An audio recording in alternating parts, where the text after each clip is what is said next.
High বন্ধুরা, আমি মমতা মান্না আবার চলে আসলাম আপনাদের সামনে। আজকে একটা সুন্দর রেসিপি করব বন্ধুরা, সেটা হলো কাঁচা কলার ডালনা। কীভাবে করি আপনারা আমার সঙ্গে থাকুন আর দেখতে থাকুন। আসুন রান্নাঘরে আমি কীভাবে করি দেখবেন।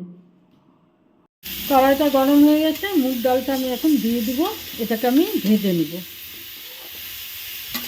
তেলটা গরম হয়ে গেছে, এখন আমি বড়িগুলো ভেজে নেব।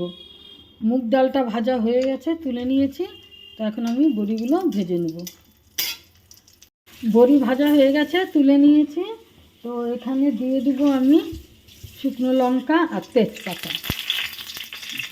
তেলের মধ্যে দিয়ে দিলাম শুকনো লঙ্কা তেজপাতা, আর এখন দিয়ে দেবো এর মধ্যে আমি কাঁচা কলা। কাঁচা কলাটা ঠিক এইভাবে আমি কেটে নিয়েছি,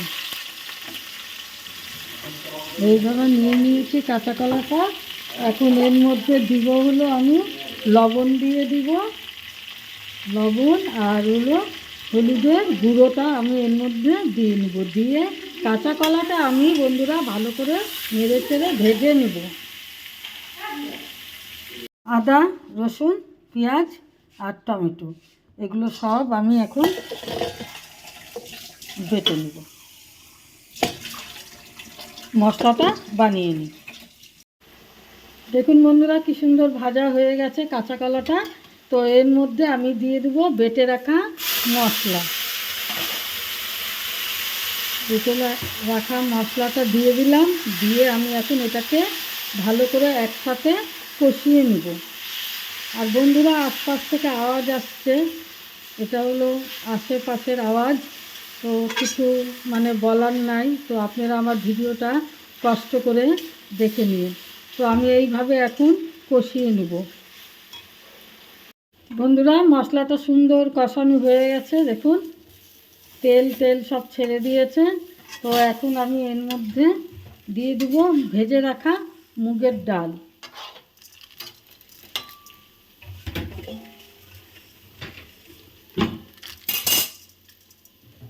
ভেজে রাখা মুগের ডালগুলো দিয়ে দিলাম। তো এখন আমি এটাকে জল দিয়ে দেব।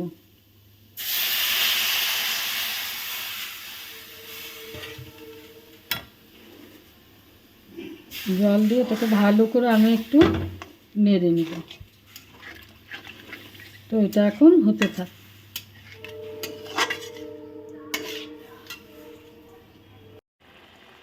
ফুটে উঠেছে বন্ধুরা তরকারিটা।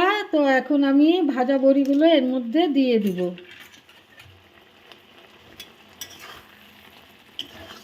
একটু নেড়ে দেব। এর মধ্যে আমি দিয়ে দেব কিছু পুদিনা পাতা। এই পুদিনা পাতা দিয়ে দিলাম।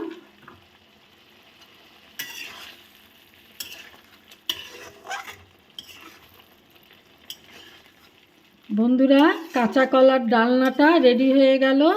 এখন আমি এটাকে নামিয়ে নেব। তার আগে একটু আমি চিনি দিয়ে দেব, সামান্য পরিমাণে চিনি দিয়ে দিলাম। ব্যাস কমপ্লিট হয়ে গেল। এখন আমি এটাকে নামিয়ে নেব। কাঁচা কলার ডালনা রেডি। বন্ধুরা রেডি হয়ে গেছে কাঁচা কলার ডালনা। এইভাবে একদিন রান্না করে খেয়ে দেখেন বন্ধুরা, কত সুন্দর কত টেস্টি লাগে। তাহলে আর মাংস খাবেন না, রোজই কাঁচা কলার ডালনা খাবেন, এত সুন্দর লাগে। দেখুন বন্ধুরা খুব টেস্টি হয়েছে। বন্ধুরা রেডি হয়ে গেছে কাঁচা কলার ডালনা। দেখুন খুব সুন্দর হয়েছে, খুব টেস্টি হয়েছে। বন্ধুরা এইভাবে রান্না করে খাবেন, দেখবেন মাংস আর খেতে ইচ্ছা করবে না। তখন মনে হবে যেন রোজই কাঁচা কলার ডালনাটা রান্না করি। তো আমার এই রেসিপিটা যদি আপনাদের ভালো লেগে থাকে তাহলে প্লিজ লাইক শেয়ার কমেন্ট করবেন আর সাবস্ক্রাইব করে আমার চ্যানেলটার পাশে থাকবেন। টাটা।